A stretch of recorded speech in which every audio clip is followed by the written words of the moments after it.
रुक जाओ, बस थोड़ी देर के लिए इस भागती हुई दुनिया से खुद को अलग कर लो। किसी को बुलाने की जरूरत नहीं है, किसी से कुछ कहने की जरूरत नहीं है, किसी जवाब को खोजने की भी जरूरत नहीं है। बस रुक जाओ, क्योंकि जीवन के गहरे रहस्य तब सामने नहीं आते जब तुम उन्हें पकड़कर खोज रहे होते हो। वे तब दिखाई देते हैं जब खोजने वाला मन ही शांत हो जाता है। जिस पल तुम्हारे भीतर की बेचैनी थमती है, उसी पल तुम्हें वह सुनाई देने लगता है जो शोर में हमेशा मौजूद था। तुमने शायद पूरी जिंदगी यही सीखा है कि कुछ पाना है तो दौड़ना पड़ेगा, कुछ जानना है तो संघर्ष करना पड़ेगा, आगे बढ़ना है तो किसी से आगे निकलना पड़ेगा। लेकिन भीतर की यात्रा का नियम बिल्कुल अलग है। यहां जितना दौड़ोगे उतना ही अपने आप से दूर चले जाओगे। जितना पकड़ने की कोशिश करोगे उतना ही हाथ खाली रह जाएगा, और जितनी जोर से किसी चीज को पाने की इच्छा करोगे उतनी ही बेचैनी तुम्हारे भीतर बढ़ती जाएगी। लेकिन जिस दिन तुम बिना किसी जल्दी के, बिना किसी मांग के बस चुपचाप बैठ जाते हो, उसी दिन तुम्हें महसूस होना शुरू होता है कि जिसे तुम बाहर खोज रहे थे उसकी झलक तो हमेशा से तुम्हारे भीतर मौजूद थी। मनुष्य का सबसे बड़ा भय अकेले होने का नहीं है, उसका सबसे बड़ा भय खुद से मिलने का है। इसलिए वह भीड़ बनाता है, रिश्ते बनाता है, खुद को काम में व्यस्त रखता है, योजनाएं बनाता है। वो अपने चारों ओर इतना शोर खड़ा कर लेता है कि भीतर की आवाज सुनाई ही ना दे। क्योंकि अपने भीतर जो बैठा है उसके सामने बैठने का साहस बहुत कम लोगों में होता है। जब तुम सच में अकेले बैठते हो तब पहली बार तुम्हें पता चलता है कि तुम्हारे भीतर कितना शोर है। विचारों की भीड़, पुरानी यादें, इच्छाएं, अधूरी चाहते सब एक साथ सामने आने लगती हैं। ये सब पहले भी तुम्हारे भीतर थी, लेकिन तुम उन्हें देख नहीं पा रहे थे, क्योंकि तुम्हारा ध्यान हमेशा बाहर की दुनिया में लगा हुआ था। एकांत का पहला उपहार यही है कि वह तुम्हें तुम्हारा असली चेहरा दिखा देता है। और जब पहली बार यह चेहरा दिखाई देता है तो बहुत लोग डर जाते हैं। उन्हें लगता है कि भीतर तो अंधेरा है, बेचैनी है, भ्रम है। लेकिन यही वह जगह है जहां से असली यात्रा शुरू होती है, क्योंकि जो दिखाई देने लगा उससे मुक्त होने की संभावना भी पैदा हो गई। जो दिखाई ही नहीं देता वही धीरे धीरे तुम्हारा बंधन बन जाता है। इसलिए जब भीतर शोर दिखाई दे तो घबराना मत, उसे मिटाने की कोशिश मत करना, उससे लड़ना भी मत। बस उसे देखना, जैसे कोई नदी के किनारे बैठकर पानी को बहते हुए देखता है। वैसे ही अपने विचारों को देखते रहो। धीरे धीरे एक बहुत सुंदर बात तुम्हारे अनुभव में उतरने लगेगी। विचार आ रहे हैं लेकिन तुम विचार नहीं हो, भावनाएं उठ रही हैं लेकिन तुम भावनाएं नहीं हो, पुरानी स्मृतियां आ रही हैं लेकिन तुम स्मृतियां नहीं हो। और जब यह अनुभव धीरे धीरे गहरा होने लगता है तब तुम्हारे भीतर एक नया आकाश खुलने लगता है। इस संसार में लगभग हर व्यक्ति अपने मन को ही अपना अस्तित्व समझ बैठा है। इसलिए मन दुखी होता है तो वह कहता है मैं दुखी हूं। मन डरता है तो उसे लगता है मैं डर गया हूं।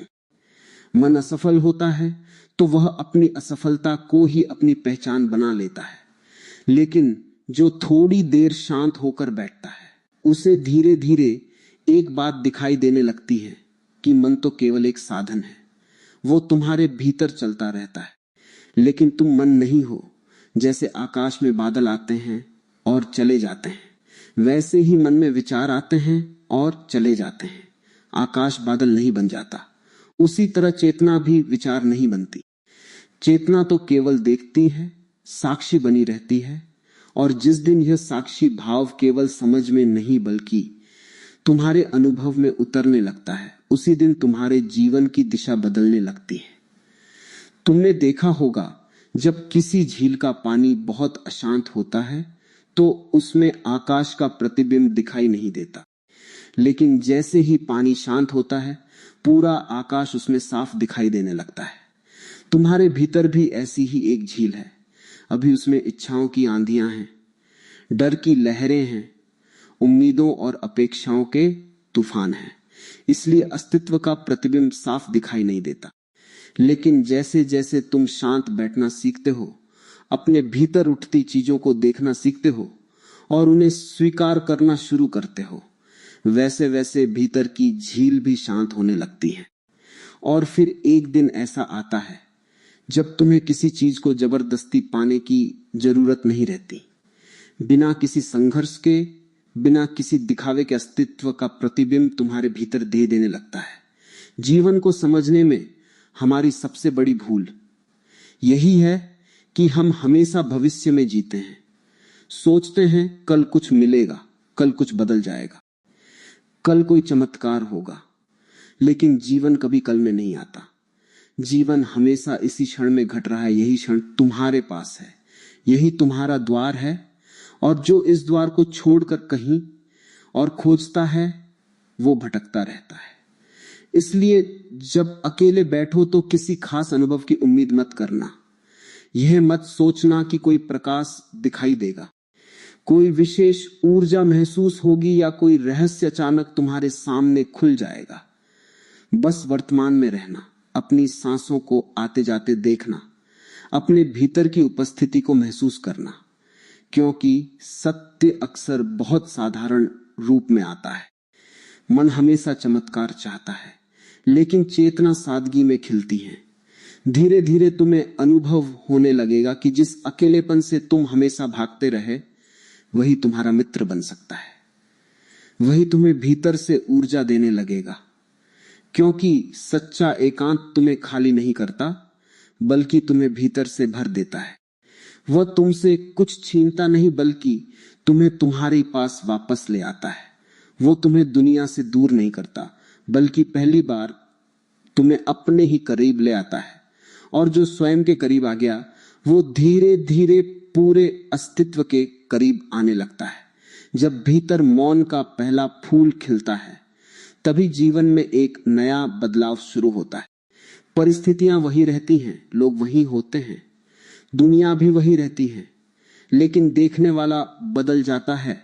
और जब देखने वाला बदलता है तो वही दुनिया भी बदलती हुई दिखाई देने लगती है। जो समस्याएं पहले पहाड़ जैसी लगती थी, वे अब गुजरते हुए बादलों जैसी लगने लगती हैं। जिन भयों से तुम पहले काम जाते थे, वे अब केवल मन में उठने वाले विचार दिखाई देते हैं। और जिस भविष्य को देखकर पहले डर लगता था, उसी भविष्य के प्रति भीतर एक गहरा भरोसा जन्म लेने लगता है, क्योंकि धीरे धीरे तुम्हें महसूस होने लगता है कि जीवन को चलाने वाली कोई गहरी व्यवस्था है, कोई मौन बुद्धि है, कोई ऐसा संगीत है जो बिना दिखाई दिए भी सब कुछ अपने ढंग से संभाल रहा है। और तब पहली बार समझ में आता है कि हर रास्ते को खोजने की जरूरत नहीं होती। जब भीतर स्पष्टता आती है तो रास्ते खुद दिखाई देने लगते हैं।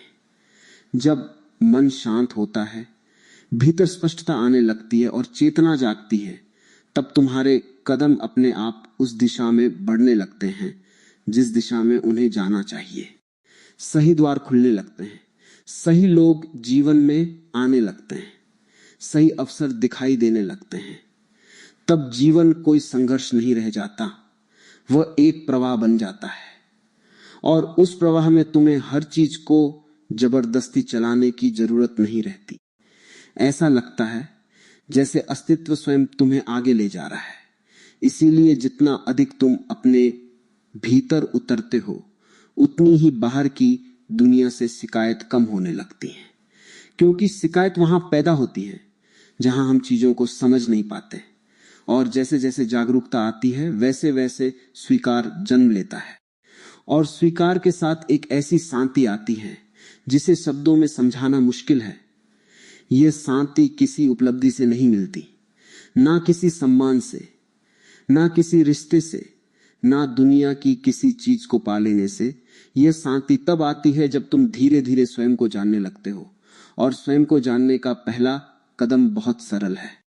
कुछ देर चुपचाप बैठ जाओ, बिना किसी उद्देश्य के, बिना कुछ मांगने के, बिना किसी शर्त के। क्योंकि जिस दिन तुम सच में अपने साथ अकेले बैठना सीख जाओगे, उसी दिन तुम्हें पता चलेगा कि तुम कभी अकेले थे ही नहीं। पूरा अस्तित्व तुम्हारे साथ था। हवा की हर सरसराहट, आकाश की विशालता, पक्षियों की आवाज, पेड़ों की हरियाली और रात के आकाश में चमकते तारे सब अपने अपने ढंग से तुमसे कुछ कह रहे थे। बस तुम्हारे भीतर इतना शोर था कि तुम उन्हें सुन नहीं पा रहे थे। और जिस दिन मन का ये शोर शांत होने लगता है, उसी दिन जीवन का संगीत सुनाई देने लगता है। फिर तुम्हें हर रास्ता खोजने की जरूरत नहीं पड़ती, क्योंकि जब तुम भीतर से शांत हो जाते हो तो कई बार ब्रह्मांड स्वयं तुम्हारे सामने रास्ता खोलने लगता है। जब भीतर की भाग दौड़ थोड़ी शांत होने लगती है, तब एक बहुत सूक्ष्म परिवर्तन होने लगता है। अब तक तुम्हारा ध्यान हर समय बाहर की ओर बहता रहा था। तुम लोगों को देख रहे थे, परिस्थितियों को देख रहे थे, भविष्य को देख रहे थे, सफलताओं और असफलताओं को देख रहे थे। लेकिन अब पहली बार देखने की दिशा बदलने लगती है। तुम्हारी दृष्टि बाहर से लौटकर धीरे धीरे भीतर की ओर मुड़ती है। और यही वह जगह है जहां से चेतना की वास्तविक यात्रा शुरू होती है। संसार में जन्म लेना आसान है, लेकिन स्वयं में जन्म लेना बहुत दुर्लभ है। अधिकांश लोग पूरी जिंदगी जी लेते हैं, लेकिन स्वयं के भीतर कभी जन्म नहीं लेते। वे दूसरों की धारणाओं में जीते हैं, दूसरों की अपेक्षाओं में जीते हैं, दूसरों के बनाए रास्तों पर चलते हैं। उनका जीवन उनका अपना नहीं रहता। वो केवल परिस्थितियों के प्रति दी गई प्रतिक्रियाओं का संग्रह बन जाता है। लेकिन जो व्यक्ति एकांत में बैठना सीख जाता है, वो धीरे धीरे अपनी मौलिकता को पहचानने लगता है। उसे पहली बार अनुभव होता है कि उसके भीतर एक ऐसा केंद्र है जो किसी भी परिस्थिति से प्रभावित नहीं होता, जो किसी भी तूफान में नहीं डगमगाता, जो समय के साथ बूढ़ा नहीं होता, जो जन्म और मृत्यु के बीच की यात्रा से भी परे है। मन हमेशा तुम्हें जल्दी में रखता है। वो कहता है अभी कुछ करना है, अभी कहीं पहुंचना है, अभी कुछ हासिल करना है। और मजे की बात यह है कि मन कभी संतुष्ट नहीं होता। अगर उसे पूरा संसार भी मिल जाए तो थोड़ी देर बाद वह किसी दूसरे संसार की इच्छा करने लगेगा, क्योंकि मन का स्वभाव ही ऐसा है। वह एक ऐसी आग है जिसे जितना ईंधन दो वह उतनी ही भड़कती जाती है। इसलिए जो व्यक्ति लगातार मन की हर इच्छा के पीछे भागता रहता है, अंत में उसे थकान ही मिलती है। उसकी उपलब्धियां बढ़ सकती हैं, लेकिन जरूरी नहीं कि उसकी शांति भी बढ़े। उसके पास चीजें ज्यादा हो सकती हैं, लेकिन संतोष फिर भी कम हो सकता है। और शायद यही कारण है कि दुनिया में इतने लोग सब कुछ होने के बाद भी भीतर से खाली महसूस करते हैं। उन्होंने बहुत कुछ इकट्ठा कर लिया, लेकिन इस भाग दौड़ में स्वयं को ही कहीं पीछे छोड़ दिया। उन्होंने बाहर बहुत कुछ बना लिया, लेकिन भीतर लौटने का रास्ता भूल गए। एकांत तुम्हें इसी भूली हुई बात की ओर वापस लाता है। वो कहता है कुछ देर रुक जाओ और देखो कि तुम आखिर किस दिशा में जा रहे हो। क्या तुम सच में वही खोज रहे हो जिसकी तुम्हें आवश्यकता है, या आखिर पूरी भीड़ उसी दिशा में भाग रही है? जब तुम पहली बार स्वयं को देखना सीना शुरू करते हो, तब एक और गहरी बात दिखाई देती है। तुम्हें पता चलता है कि तुम्हारे बहुत से भय वास्तव में है ही नहीं, वे केवल मन की बनाई हुई कल्पनाएं हैं। मन भविष्य की कहानी बनाता है और फिर उसी कहानी से डरने लगता है। जो अभी हुआ भी नहीं, उसका डर आज ही पैदा हो जाता है। जो शायद कभी होगा भी नहीं, उसकी चिंता अभी से शुरू हो जाती है। और इस तरह वर्तमान का ये छोटा सा क्षण अनगिनत आशंकाओं के नीचे दब जाता है। लेकिन जब तुम इन भयों के साथ बहने के बजाय उन्हें केवल साक्षी बनकर देखने लगते हो, तो धीरे धीरे उनका प्रभाव कम होने लगता है। वे धुएं की तरह दिखाई देने लगते हैं। उन्हें पकड़ना चाहो तो पकड़ नहीं सकते, क्योंकि वे केवल मन में उठती हुई छायाएं हैं। और जैसे ही यह समझ गरी होती है, भीतर एक नई स्वतंत्रता जन्म लेने लगती है। अब तुम भविष्य के डर में जीने वाले व्यक्ति नहीं रहते। तुम धीरे धीरे वर्तमान में जीना सीखने लगते हो। याद रखो, जीवन को समझने के लिए केवल ज्ञान काफी नहीं है, जानकारी भी काफी नहीं है। किताबों से तुम बहुत कुछ जान सकते हो, बहुत कुछ सीख सकते हो, लेकिन केवल किताबों से तुम स्वयं को नहीं जान सकते। स्वयं को जानने के लिए मौन चाहिए, क्योंकि सत्य केवल शब्दों में नहीं होता। कई बार वो शब्दों के बीच की उस शांति में छिपा होता है जहां कोई शब्द नहीं होता। जैसे संगीत केवल सुरों से नहीं बनता, सुरों के बीच का मौन भी उसे संगीत बनाता है। उसी तरह जीवन का गहरा रहस्य केवल विचारों में नहीं है, वो उन विचारों के बीच आने वाली शांति में दिखाई देता है। जब तुम चुपचाप बैठते हो और अपने विचारों को आते जाते देखते हो, तो कभी कभी दो विचारों के बीच एक छोटा सा अंतराल पैदा होता है।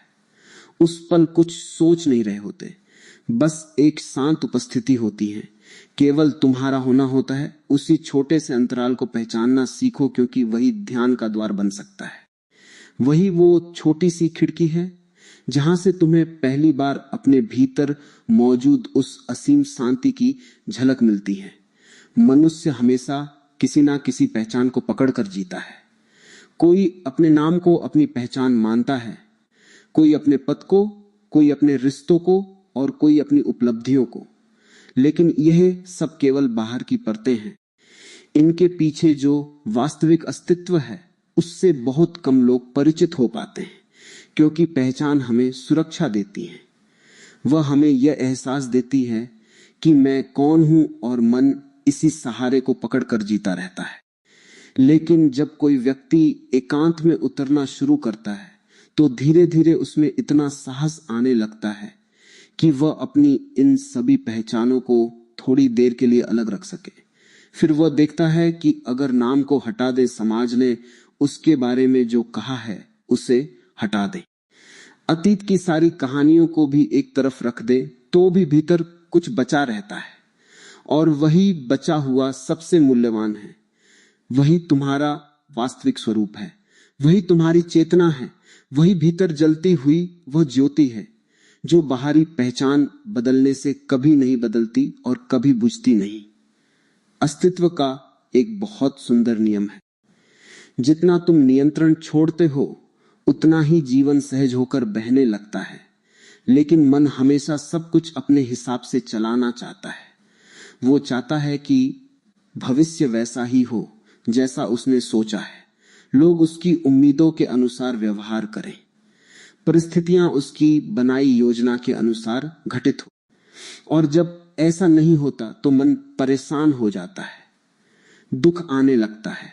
लेकिन थोड़ा ध्यान से देखो, दुख केवल परिस्थिति के कारण नहीं है, उसके पीछे कहीं ना कहीं यह इच्छा छिपी होती है कि जीवन वैसा ही होना चाहिए जैसा मैं चाहता हूं। जो व्यक्ति जीवन को अपने आदेश से चलाना चाहता है वह बार बार निराश होगा, लेकिन जो जीवन के साथ चलना सीख जाता है उसके भीतर एक अलग तरह का आनंद पैदा होता है। एकांत तुम्हें इसी सहजता की कला सिखाता है। वह तुम्हें धीरे धीरे समझाता है कि हर चीज को धक्का देने की जरूरत नहीं है। जैसे नदी को समुद्र तक पहुंचने के लिए रास्ते से लड़ना नहीं पड़ता, वो बस बहती रहती है और अंततः समुद्र तक पहुंच जाती है। तुम्हें भी हर चीज को नियंत्रित करने की जरूरत नहीं है। कभी कभी बस इतना सीखना होता है कि जीवन के साथ बह सको। धीरे धीरे तुम्हें अनुभव होने लगेगा कि अस्तित्व तुम्हारे विरुद्ध नहीं है। बचपन से ही तुम्हें संघर्ष करना सिखाया गया है।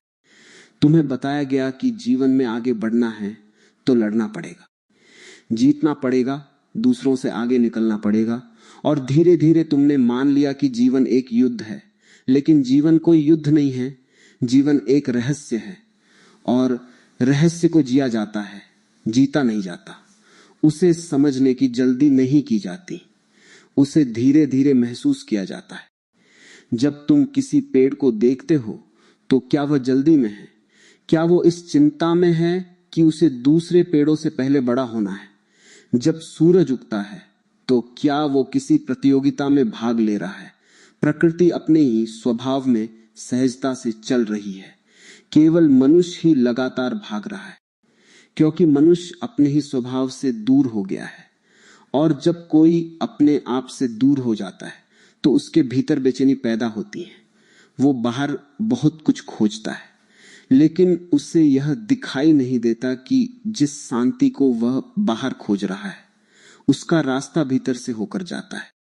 एकांत में बैठते बैठते तुम्हें एक और गहरी बात समझ आने लगेगी। तुम देखोगे कि जीवन की सबसे सुंदर घटनाएं अक्सर तब हुई जब तुमने उन्हें मजबूर करने की कोशिश नहीं की। प्रेम आया तो अपने आप आया। कोई सुंदर दृश्य तुम्हारे भीतर उतर गया तो बिना किसी प्रयास के उतर गया। किसी गहरी समझ जन्म हुआ तो वह अचानक हुआ। जीवन के सबसे सुंदर उपहार अक्सर हमारी योजना से नहीं आते। उन्हें बुलाया नहीं जा सकता, उन्हें बस ग्रहण किया जा सकता है। इसीलिए जितना अधिक तुम भीतर से खाली होते हो उतनी ही अधिक जगह जीवन के लिए बनती है। खाली पात्र में ही कुछ नया भरा जा सकता है। जो पहले से ही पूरा भरा हुआ है उसमें नया कुछ प्रवेश नहीं कर सकता। इसीलिए एकांत का अर्थ दुनिया से भाग जाना नहीं है। एकांत का अर्थ है कुछ देर के लिए स्वयं के पास लौट आना। जब तुम भीतर से अपने साथ जुड़ने लगते हो तो तुम्हारे संबंध भी बदलने लगते हैं। तुम्हारा काम भी अधिक सहज और रचनात्मक होने लगता है। तुम्हारा जीवन भी धीरे धीरे संतुलित होने लगता है, क्योंकि अब तुम भीतर की कमी से नहीं जी रहे होते। तुम अपने भीतर की पूर्णता से जीना शुरू कर देते हो। अब तुम दूसरों से कुछ पाने के लिए नहीं जाते, बल्कि अपने भीतर जो है उसे बांटने लगते हो। और धीरे धीरे तुम्हें महसूस होने लगता है कि तुम्हारे भीतर ऐसी संपदा है जिसे कोई तुमसे छीन नहीं सकता। फिर एक दिन अचानक तुम्हें दिखाई देता है कि जिसे तुम इतने समय से बाहर खोज रहे थे वो बाहर था ही नहीं। जिसे तुम रास्ता समझकर दुनिया में ढूंढते रहे वो रास्ता हमेशा तुम्हारे भीतर मौजूद था। बाहर की परिस्थितियां केवल तुम्हें भीतर लौटने के अवसर देती रही। वास्तविक दिशा हमेशा भीतर के मौन से जन्म लेती है।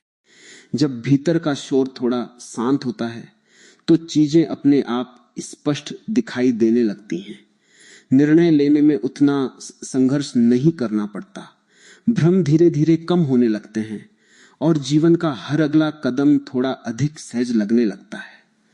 तब ऐसा महसूस नहीं होता कि तुम अपने लिए रास्ता बना रहे हो, बल्कि ऐसा लगता है जैसे रास्ता पहले से ही मौजूद था और तुम्हारे शांत होते ही वह तुम्हें दिखाई देने लगा। इसी मौन से एक गहरा विश्वास जन्म लेता है।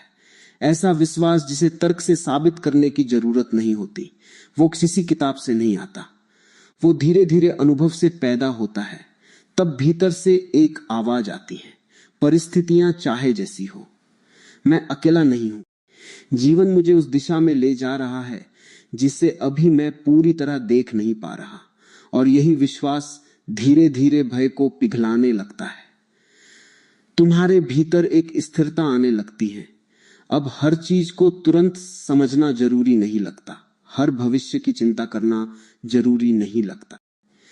तब तुम समझते हो कि अस्तित्व रास्ते इसलिए नहीं खोलता कि तुमने केवल प्रार्थना कर दी। रास्ते तब दिखाई देने लगते हैं जब तुम भीतर से शांत होते हो, जब तुम सुनने के लिए उपलब्ध होते हो, जब तुम्हारे भीतर इतना शोर नहीं होता कि जीवन की धीमी आवाज भी सुनाई ना दे। तुमने अपने भीतर थोड़ी जगह बनाई और उसी जगह में अस्तित्व की एक छोटी सी फुसफुसाहट सुनाई देने लगी। और जब यह फुसफुसाहट सुनाई देने लगती है तब जीवन केवल संघर्ष नहीं रहता, वह एक अनुभव बन जाता है। हर दिन कुछ नया सिखाने लगता है। हर परिस्थिति तुम्हें अपने और करीब लाने लगती है। तब तुम्हें महसूस होता है कि शायद जीवन तुम्हें कहीं बाहर ले जाने की कोशिश नहीं कर रहा था, वो तो शुरू से तुम्हें तुम्हारे भीतर वापस लाने की कोशिश कर रहा था। धीरे धीरे जब भीतर का मौन गहरा होने लगता है तब तुम अपने भीतर एक ऐसी जगह में प्रवेश करने लगते हो जहां शब्दों की पकड़ धीरे धीरे कम हो जाती है। विचार आते हैं, लेकिन अब उनका असर पहले जैसा नहीं रहता। पहले कोई विचार आता था और तुम तुरंत उसके साथ बह जाते थे। अब वही विचार आता है और तुम उसे बस आते हुए और जाते हुए देख लेते हो, जैसे आकाश में बादल आते हैं और थोड़ी देर बाद अपने आप गुजर जाते हैं। भावनाओं के साथ भी यही होने लगता है। पहले दुख आया तो तुम दुख बन गए, डर आया तो तुम डर बन गए, क्रोध आया तो तुम क्रोध बन गए। लेकिन अब तुम उनके भीतर डूबने के बजाय उन्हें देख पाते हो। यही भीतर का एक बहुत बड़ा परिवार और इसी से चेतना का जन्म होता है। चेतना का अर्थ यह नहीं कि तुम किसी विशेष विचार को मानने लगो या किसी नई धारणा को अपना लो। चेतना का अर्थ केवल इतना है कि तुम जाग जाओ, इतना जाग जाओ कि तुम्हारे भीतर क्या चल रहा है उसे बिना भागे और बिना उससे लड़ते हुए देख सको। मनुष्य की सबसे बड़ी समस्या यह नहीं है कि उस पास उत्तर नहीं है, उसकी सबसे बड़ी समस्या यह है कि वह गलत प्रश्नों के पीछे भाग रहा है। वो पूछता है अधिक धन कैसे मिले, अधिक सम्मान कैसे मिले, लोग मुझे कैसे स्वीकार करें, मैं दूसरों से बेहतर कैसे बनूं। लेकिन यह सारे प्रश्न उसी मन से पैदा होते हैं जो खुद भ्रमित मन चाहे जितने उत्तर खोज ले उसका भ्रम समाप्त नहीं होता, क्योंकि मूल समस्या वही बनी रहती है। जब तक प्रश्न पूछने वाला नहीं बदलेगा तब तक उत्तर भी कोई वास्तविक परिवर्तन नहीं ला सकता। इसलिए भीतर की यात्रा उत्तरों की यात्रा नहीं है, यह उस प्रश्न पूछने वाले को देखने की यात्रा है। यह जानने की यात्रा है कि वह कौन है जो हर समय कुछ बनने की कोशिश कर रहा है। जब तुम शांत बैठते हो तब एक दिन तुम्हें दिखाई देने लगता है कि तुम्हारा बहुत सा जीवन किसी ना किसी चीज को बनने की कोशिश में बीता है। बचपन से तुम्हें यही सिखाया गया कि अभी तुम पर्याप्त नहीं हो, कुछ और बनो, कुछ और हासिल करो, अपने भीतर कुछ और जोड़ो, और इसी तरह एक ऐसी दौड़ शुरू हो जाती है जिसकी कोई मंजिल दिखाई नहीं देती। लेकिन इस दौड़ का दुख यही है कि मंजिल कभी नहीं आती, क्योंकि जो व्यक्ति भीतर से खुद को अधूरा मानता है वो कितनी भी उपलब्धियां पाले उसके भीतर का अधूरापन बना रहता है। अधूरापन बाहर की चीजों की कमी से पैदा नहीं होता, वह स्वयं से दूरी के कारण पैदा होता है। और जब यह दूरी धीरे धीरे कम होने लगती है तब पहली पर तुम्हें अनुभव होता है कि तुम जैसे हो वैसे ही पर्याप्त हो। इसका अर्थ यह नहीं है कि जीवन में विकास रुक जाएगा, विकास तो चलता रहेगा, लेकिन अब वो कमी से नहीं आनंद से पैदा होगा। अब वो किसी को प्रभावित करने के लिए नहीं होगा, वो तुम्हारी सहज अभिव्यक्ति बन जाएगा। एक बहुत छोटा सा सत्य है जिसे केवल मौन में ही समझा जा सकता है। वो यह कि जीवन को पूरी तरह समझा नहीं जा सकता, उसे केवल जिया जा सकता है। मन हर चीज को समझ लेना चाहता है, वो हर रहस्य को शब्दों और तर्क में बांध देना चाहता है। लेकिन जीवन एक रहस्य है और अगर उसे पूरी तरह समझ लिया जाए तो शायद उसका सौंदर्य ही समाप्त हो जाए। एक फूल सुंदर इसलिए है क्योंकि उसमें कुछ ऐसा है जिसे शब्दों में पूरी तरह बताया नहीं जा सकता। प्रेम सुंदर इसलिए है क्योंकि उसे पूरी तरह परिभाषित नहीं किया जा सकता। आकाश सुंदर इसलिए है क्योंकि उसकी कोई सीमा दिखाई नहीं देती। जीवन भी इसलिए सुंदर है क्योंकि वह असीम है। इसलिए जो व्यक्ति हर चीज को तर्क से पकड़ना चाहता है वह जीवन के उस रस से दूर हो जाता है जो केवल अनुभव किया जा सकता है। और जो व्यक्ति जीवन के रहस्य को स्वीकार कर लेता है उसके भीतर हर क्षण एक नया आश्चर्य पैदा होने लगता है। अस्तित्व की भाषा आश्चर्य की भाषा है। बच्चा इसलिए आनंदित रहता है क्योंकि वह अभी यह दावा नहीं करता कि वह सब कुछ जानता है। उसके भीतर जिज्ञासा है, खुलापन है और हर चीज को नए ढंग से देखने की क्षमता है। लेकिन जैसे जैसे मनुष्य बड़ा होता है वह जानने का भ्रम पालने लगता है और उसी क्षण उसके भीतर की ताजगी धीरे धीरे कम होने लगती है। एकांत तुम्हें फिर उसी ताजगी में लौट आता है। वो तुम्हें दोबारा देखने की कला सिखाता है। पेड़ को ऐसे देखना जैसे उसे पहली बार देखा हो, आकाश को ऐसे देखना जैसे उसे पहले कभी देखा ही ना हो, और स्वयं को ऐसे देखना जैसे अस्तित्व ने अभी अभी तुम्हें जन्म दिया हो। जब यह दृष्टि वापस आने लगती है तब जीवन साधारण नहीं रहता। वही चीजें जो पहले बिल्कुल सामान्य लगती थी अब चमत्कार जैसी दिखाई देने लगती हैं। धीरे धीरे तुम्हारे भीतर तुलना समाप्त होने लगती है।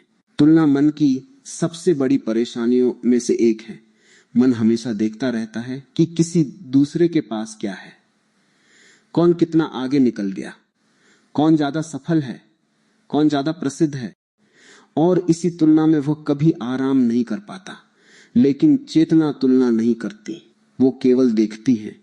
एक गुलाब कमल से तुलना नहीं करता, एक नदी पर्वत से तुलना नहीं करती, एक तारा दूसरे तारे से तुलना नहीं करता। अस्तित्व में हर चीज अपने स्थान पर पूरी है। और जब यह बात भीतर उतरने लगती है तब तुम भी धीरे धीरे स्वयं को स्वीकार करना शुरू कर देते हो। फिर किसी और जैसा बनने की जरूरत महसूस नहीं होती। तुम्हारी ऊर्जा दूसरों से आगे निकलने में नहीं बल्कि स्वयं के भीतर खिलने में लगने लगती है। तुम्हारे भीतर जो वास्तविक खजाना छिपा है वे तभी दिखाई देने लगता है जब तुम अपने झूठे सहारों को छोड़ना शुरू करते हो। लोग अक्सर सोचते हैं कि आध्यात्मिकता का अर्थ कुछ नया प्राप्त करना है, लेकिन बात इसके बिल्कुल उलट है। यह कुछ नया जोड़ने की प्रक्रिया नहीं है, यह उस सब को हटाने की प्रक्रिया है जो वास्तव में तुम्हारा है ही नहीं। जैसे कोई मूर्तिकार पत्थर को बाहर से कुछ देता नहीं बल्कि उसमें से अतिरिक्त हिस्सा हटाता जाता है और धीरे धीरे मूर्ति दिखाई देने लगती है। वैसे ही जागरूकता भी तुम्हारे भीतर से झूठी पहचानें हटाती जाती है और तुम्हारा वास्तविक स्वरूप सामने आने लगता है। तुम्हें कुछ और बनने की जरूरत नहीं है, तुम्हें केवल धीरे धीरे वो हटाना है जो तुम वास्तव में नहीं हो। और जब यह हटना शुरू होता है तब कभी कभी भीतर खालीपन भी महसूस हो सकता है। पुराने सहारे छूट रहे होते हैं, पुराना धारणाएं गिर रही होती हैं, पुरानी पहचानें टूट रही होती हैं।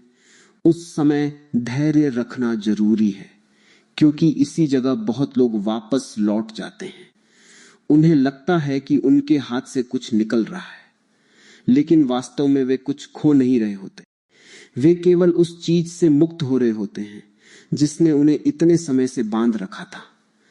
पुराना पिंजरा टूट रहा होता है और जो व्यक्ति इस खालीपन से भागता नहीं वो धीरे धीरे देखता है कि इस खालीपन के पीछे एक बहुत बड़ा विस्तार छिपा हुआ था। फिर एक दिन ऐसा आता है जब तुम्हें महसूस होने लगता है कि तुम्हारी खुशी अब परिस्थितियों पर निर्भर नहीं रही। पहले खुशी किसी घटना से जुड़ी होती थी, कुछ अच्छा हुआ तो खुशी, कुछ विपरीत हुआ तो दुख। लेकिन अब भीतर एक ऐसी शांति जन्म लेने लगती है जो किसी कारण पर आधारित नहीं होती। वो इसलिए नहीं होती कि जीवन में सब कुछ तुम्हारी इच्छा के अनुसार चल रहा है, वो इसलिए होती है क्योंकि देखने वाला जागने लगा है। और जब देखने वाला जाग जाता है तब जीवन के उतार चढ़ाव उसे पहले की तरह हिला नहीं पाते। यही वह जगह है जहां धीरे धीरे विश्वास जन्म लेने लगता है। लेकिन यह विश्वास किसी सिद्धांत से पैदा नहीं होता, यह किसी किताब से नहीं आता, यह किसी और के कहने से भी नहीं आता। यह तुम्हारे अपने अनुभव से जन्म लेता है। धीरे हाइफन धीरे तुम्हें पीछे मुड़कर देखने पर दिखाई देने लगता है कि जीवन ने तुम्हें हमेशा कुछ ना कुछ सिखाया है। जिन घटनाओं को तुमने कभी दुर्भाग्य समझा था उनमें भी शायद कोई गहरा अर्थ छिपा था। जिन लोगों के जाने पर तुम्हें लगा था कि सब कुछ खत्म हो गया, उन्हीं घटनाओं ने शायद तुम्हें अपने और करीब ला दिया। तब भीतर से एक भरोसा उठता है, ऐसा भरोसा जिसे हर परिस्थिति में बार बार साबित करने की जरूरत नहीं होती। खुद पर भरोसा रखो, जीवन पर भरोसा सा रखो और ब्रह्मांड पर भरोसा रखो। मेरी बातों को इतने प्रेम और शांति से सुना, उससे बहुत बहुत अनुग्रहित हूं और अंत में सबके भीतर बैठे परमात्मा को प्रणाम करता हूं। मेरे प्रणाम स्वीकार करें।